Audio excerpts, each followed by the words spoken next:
जय हिंद।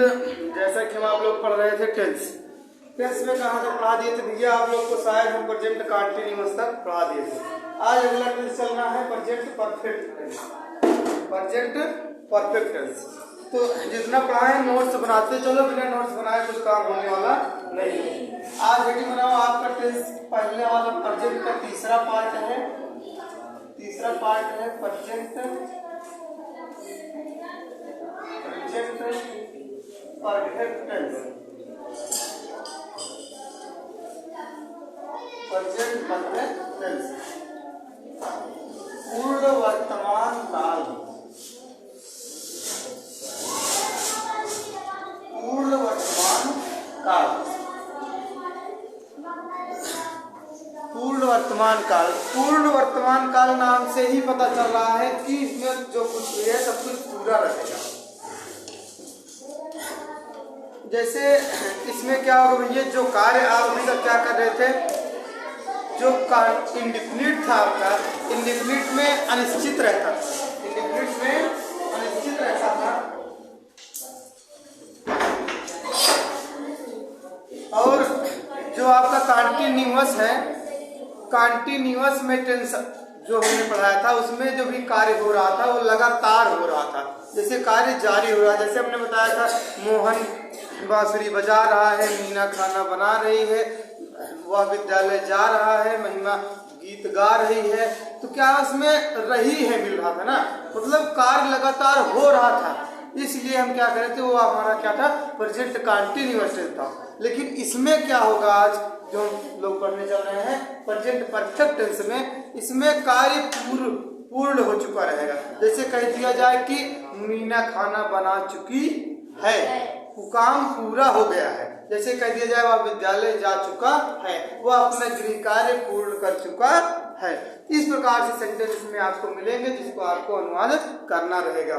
तो परिभाषा की बात करें तो ये जैसे कह दिया जाए a tense which expresses only complete action of present time is called present perfect tense. कहने का मतलब वह काल जो केवल पूर्ण कार्यों को, वह काल जो वर्तमान समय के केवल पूर्ण कार्यों को व्यक्त करता है उसे हम प्रेजेंट परफेक्ट टेंस कहते हैं। मीन्स पूर्ण वर्तमान काल कहते हैं। तो डिफिनीशन बहुत आसान सी भी है। अगर इसके आइडेंटिफिकेशन चर्चा करें तो क्या होगा, इस टेंस के वाक्यों के क्रियाओं के अंत में चुका है, चुकी है, चुके हैं, चुका हूं आदि शब्द समूह आएगा। जैसे जो भी वाक्य आपको दिया रहेगा अंतिम में आपको चुका है मिलेगा, या चुकी है मिलेगा, या चुके हैं मिलेगा, या चुका हूं मिलेगा। इस प्रकार से आपको मिलेगा तो आप तुरंत पहचान जाइएगा कि हमारा प्रेजेंट परफेक्ट टेंस है। जब पहचान लोगे प्रेजेंट परफेक्ट टेंस है तो उसमें हम जो नियम को लिखवाए रहेंगे, नियम को याद करोगे, फिर जैसे जैसे आपका सेंटेंस रहेगा उसी आधार पर आपको ट्रांसलेट कर देना रहेगा। तो आइए हम एक एक बात करते हैं। सबसे पहले आप लोग क्या लिखिएगा, डिफिनीशन।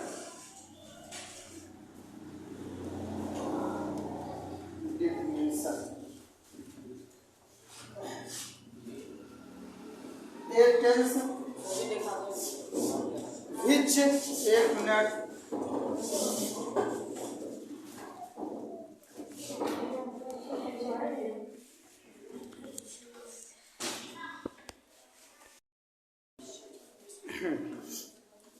एक tense which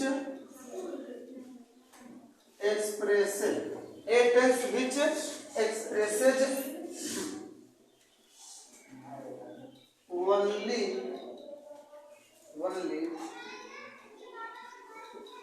complete action of, ये एक्शन ऑफ या वर्क आप लिख लो, कुछ भी लिख सकते हैं। only complete work of present time is called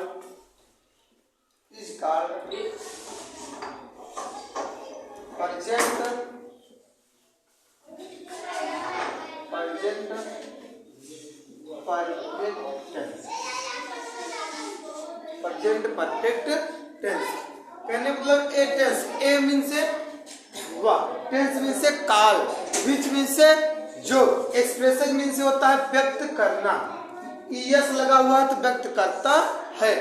only means केवल, केवल कंप्लीट मतलब होता है पूर्ण होना, केवल पूर्ण, वर्क ऑफ प्रेजेंट टाइम मतलब वर्तमान समय के कार्यों को, ठीक, is called present perfect tense, वह पूर्ण वर्तमान काल कहलाता है।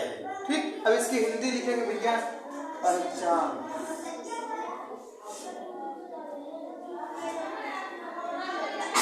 वह काल जो केवल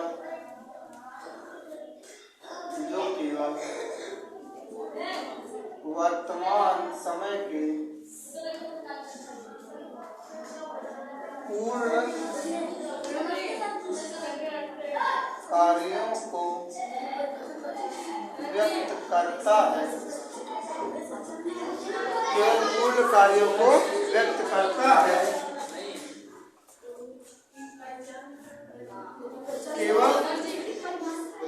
केवल ओ सॉरी, अच्छा हाँ यहाँ परिभाषा लिखो,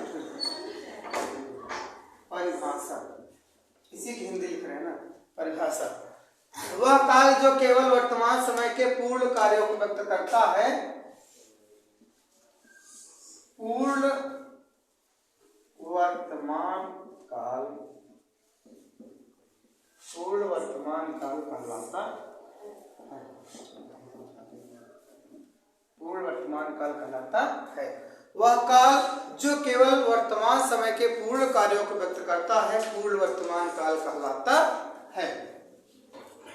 अगर आइडेंटिफिकेशन की बात करें, पहचान की,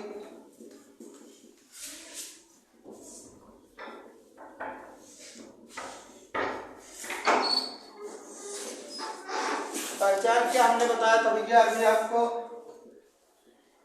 इस टेंस के वाक्यों की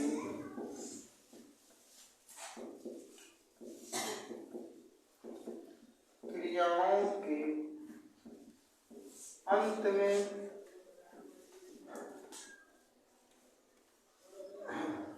चुका है,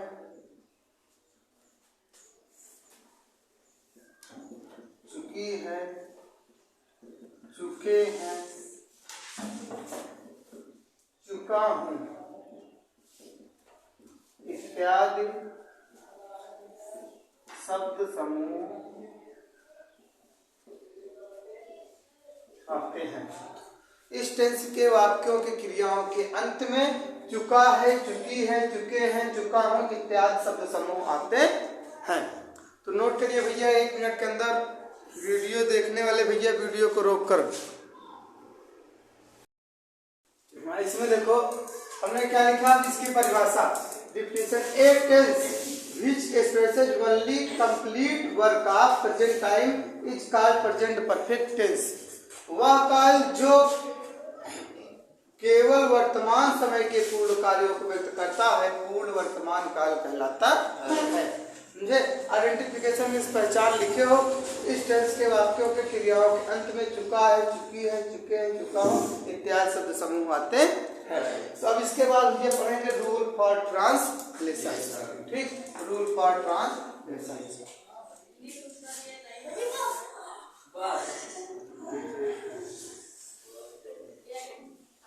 अब हेडिंग बनाइए,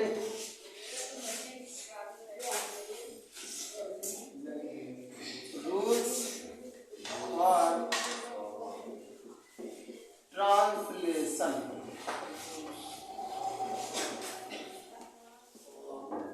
अनुवाद के नियम, अनुवाद के नियम। नियम में सबसे पहला नियम लिखेंगे भैया, रूल नंबर 1, इस टेंस की, ऐसा लिखो, ऐसा लिखो,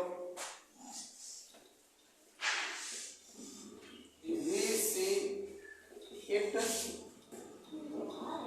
तथा एक वचन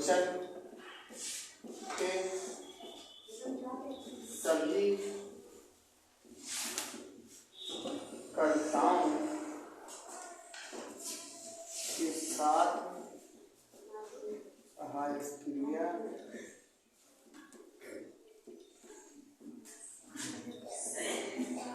हैज का प्रयोग करना है। इस सिर्फ है इधर सभी कर्ताओं के साथ सहायक क्रिया हैज का प्रयोग करना है। ठीक, यह होता। अगला रोल नंबर लिखो।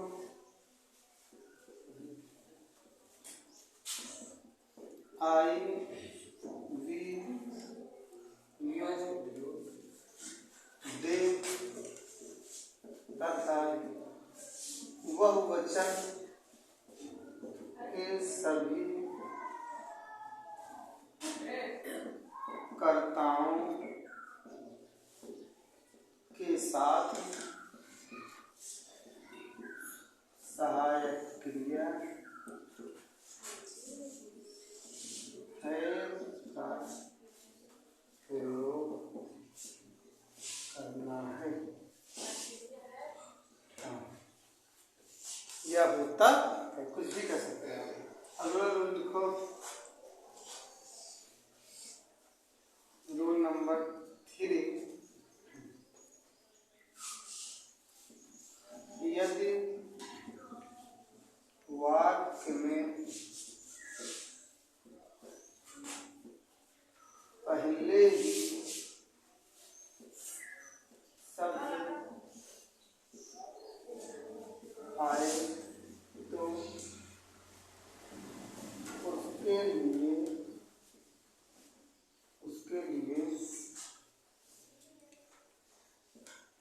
ऑलरेडी का प्रयोग करते हैं। अगला रूल लिखो, यदि वाक्य में तक शब्द आए तो उसके लिए वाई या टिल का प्रयोग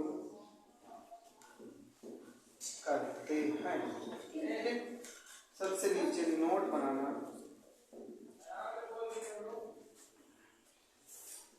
इस टेंस के सभी कर्ताओं के साथ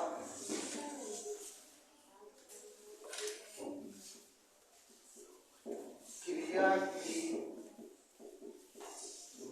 तीसरी अवस्था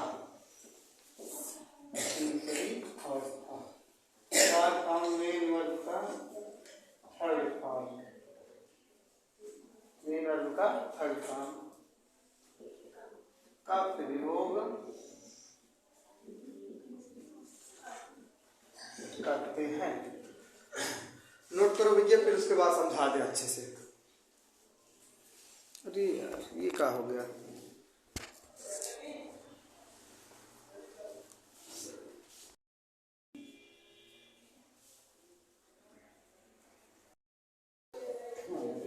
इसमें देखो भैया, हमने 4 संज्ञा लिख दिया है। कौन कौन से हैं? ही, सी, इट तथा एक वचन के सभी कर्ताओं के साथ सहायक क्रिया है इसका प्रयोग करना है। अगर आपको वाक्य ऐसा मिले जिसका कर्ता मतलब सब्जेक्ट जो कार्य को करने वाला होगा, वो अगर ही, सी, इट हो या तो एक वचन हो, तब क्या करेंगे? उसके साथ सहायक क्रिया हैज का प्रयोग करेंगे। ठीक, सहायक क्रिया हैज का प्रयोग करेंगे। रूल नंबर 2 क्या है? आई, वी, यू, दे तथा बहुवचन के सभी कर्ताओं के साथ सहायक क्रिया हैज का प्रयोग करेंगे। अगर आपको क्या मिले? कर्ता आई, वी, यू, दे मिले या तो बहुवचन मिल जाए, तब क्या करेंगे? हम सहायक क्रिया हैज का प्रयोग करेंगे। रूल नंबर 3 क्या लिखे हो? यदि वाक्य में पहले ही शब्द मिल जाए। वाक्य में आपको दिया रहेगा जैसे पहले ही, जैसे कह दिया जाए मैंने आगरा पहले ही हम आगरा पहले ही जा चुके हैं, या कह दिया जाए जैसे मैंने ताजमहल पहले ही देख लिया है, ठीक, हमने उससे पहले ही मिल लिया है। तो वहां पर क्या होगा, आपको पहले शब्द के लिए ऑलरेडी का प्रयोग करना होगा। अगला नियम क्या लिखे हुए, यदि वाक्य में तक शब्द मिल जाए, क्या मिल जाए, तक शब्द मिल जाए, तो उसके लिए क्या करना होगा, आपको बाई अथवा टिल का प्रयोग करना होगा। जैसे कह दिया जाए हमने अपना कार्य हो या गृह कार्य शाम तक पूरा कर लिया है, या उसने अपना गृह कार्य शाम तक पूरा कर लिया है। तो शाम तक शब्द के लिए क्या करोगे आप, बाई या टिल का प्रयोग, दोनों में से चाहे जिसका प्रयोग कर सकते हो। आप क्या लिखो नोट में, इस टेंस के सभी कर्ताओं के साथ क्रिया की तीसरी अवस्था, मतलब क्रिया की थर्ड फॉर्म, देखो बीच में लिखे हो मेन वर्ब का थर्ड फॉर्म, मुख्य क्रिया की तीसरी अवस्था का प्रयोग करते हैं, ठीक। अब चलते हैं हम आगे बढ़िए, कुछ सेंटेंसों को ट्रांसलेट करते हैं। इन नियमों को याद रखिएगा, बिना नियम के कुछ कर नहीं पाओगे आप लोग, मिटा दे रहे हैं।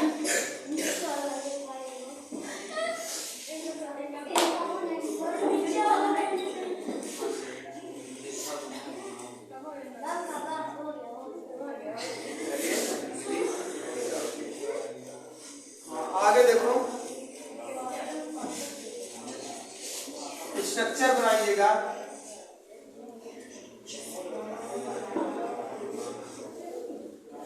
स्ट्रक्चर सब्जेक्ट प्लस हैज या हैव, हैज या have plus verb of third form plus object plus other word, object plus other word, यही आपका स्ट्रक्चर है। अब क्या करेंगे, जैसे एक आध सेंटेंस की चर्चा कर लेते हैं। नंबर एक,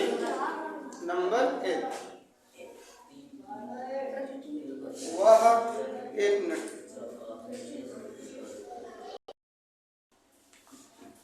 वह खाना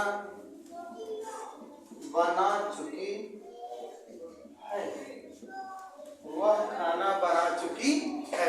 तो कैसे करोगे भैया, अभी लिखो ना, केवल समझो, ठीक। चुकी है, क्या मिला, चुकी है। तो हम सेंटेंस को पहचाने कहां से, अंतिम से देखकर। हमने अभी पहचान में लिखवाया था कि इस टेंस के वाक्यों के क्रियाओं के अंत में चुका है, चुकी है, चुके हैं, चुका हूं मिलेगा। देखो चुकी है मिल गया ना, तो हमको तुरंत पता चल जाएगा कि हमारा कौन सा टेंस है, प्रेजेंट परफेक्ट टेंस है। फिर क्या करेंगे, उनके नियमों को हम यूज करेंगे, जैसा सेंटेंस रहेगा। ये सेंटेंस आपका कैसा है, अफर्मेटिव, मतलब एकदम साधारण है, ना तो निगेटिव है ना तो इंट्रोगेटिव है। तो साधारण रहेगा तो यही स्ट्रक्चर फॉलो होगा, ठीक। नहीं साधारण होगा तो उसके लिए हम आगे भी और बता रहे हैं, निगेटिव बताएंगे फिर इंट्रोगेटिव बताएंगे, ठीक।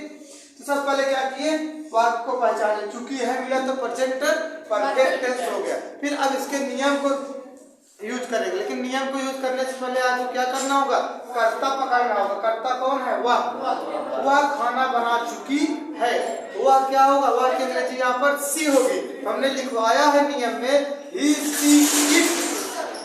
सी इट तथा एक वचन के सभी कर्ताओं के साथ सहायक क्रिया हैज का प्रयोग करते हैं। तो जब हमारा सी मिल गया, जब यहाँ हमने बताया था कि फीमेल होगा, मतलब कोई गर्ल्स की चर्चा की गई होगी, वहां पर क्या होगा, वह अंग्रेजी सी।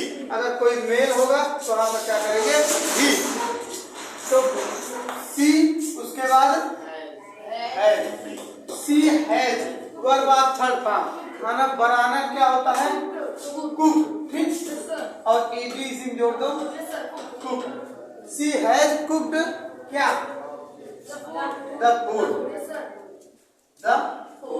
हो गया ट्रांसलेट, समझे। ये किसमें है, ये आपका ऑब्जेक्ट। ऑब्जेक्ट मतलब वह क्या बना चुकी है, खाना, तो द फूड, समझे। क्या कर रही थी, बना रही थी, तो आ गई आपकी क्रिया।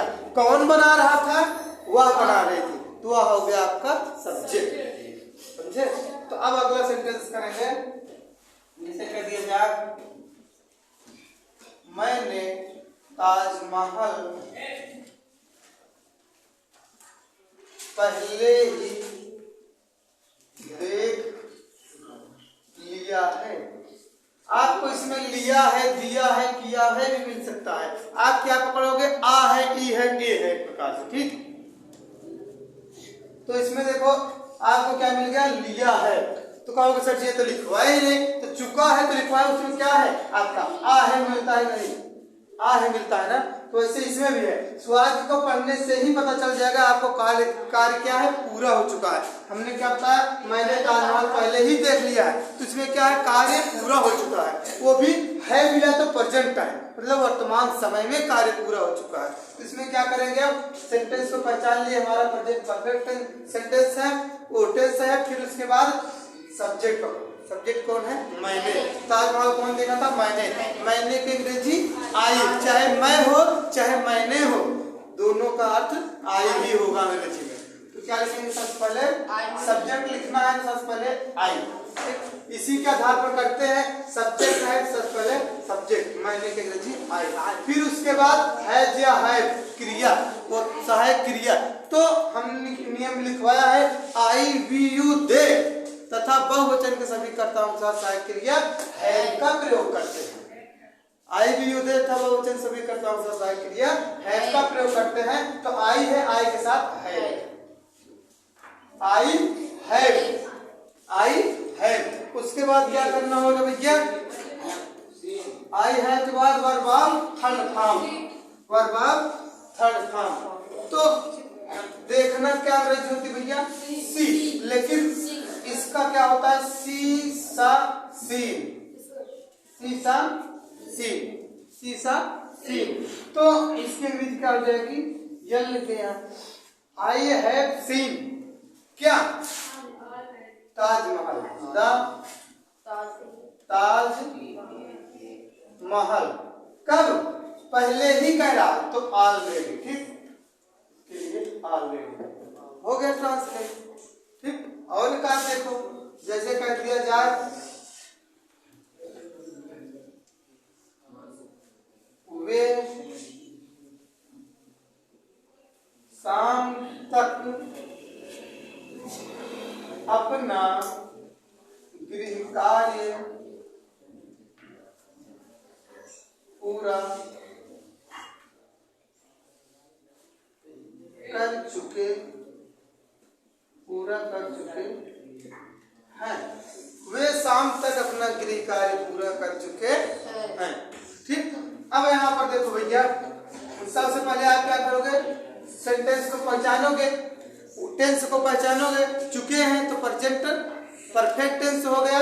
फिर उसके बाद दे, वे की अंग्रेजी दे। सब्जेक्ट मिला आपको, सबसे पहले लिखना है इसमें सब्जेक्ट, अभी लिखना हो तो इसे समझते जाओ। सबसे पहले हम सब्जेक्ट लिख रहे हैं वे की अंग्रेजी दे। उसके बाद हैज या हैव, कौन सी क्रिया लगाए, हैव, क्योंकि हमने लिखवाया है आई वी यू दे, दे के साथ कौन सी क्रिया लगेगी, है।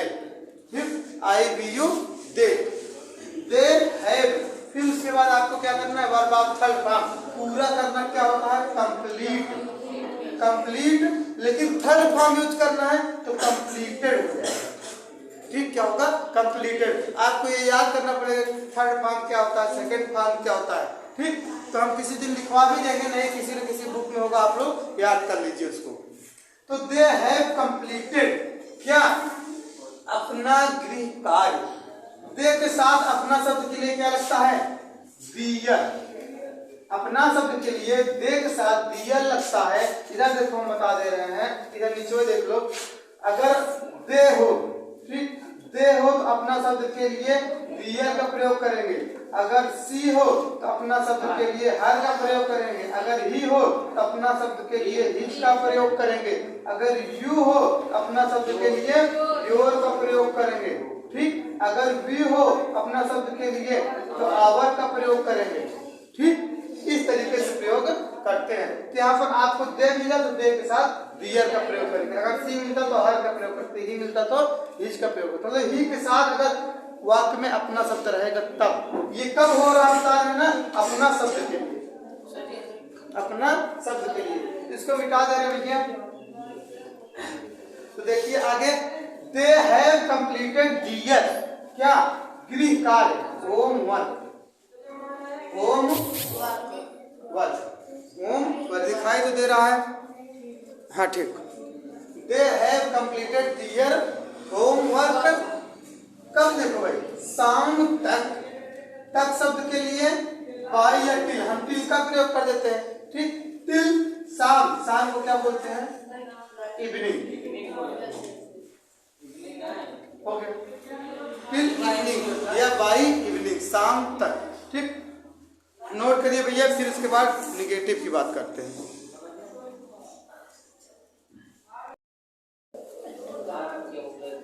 नोट कर लो भैया, फिर मिलेंगे अगले वीडियो में। अब इसके बाद नेक्स्ट डे पढ़ाएंगे, टाइम भी ओवर हो गया है, ठीक। तो जितना पढ़ा रहे हो उतना याद करो और नोट्स कंप्लीट करते हुए चलो, ठीक। जुड़े रहो लक्ष्य अकेडमी के साथ, सफलता अवश्य। जय हिंद।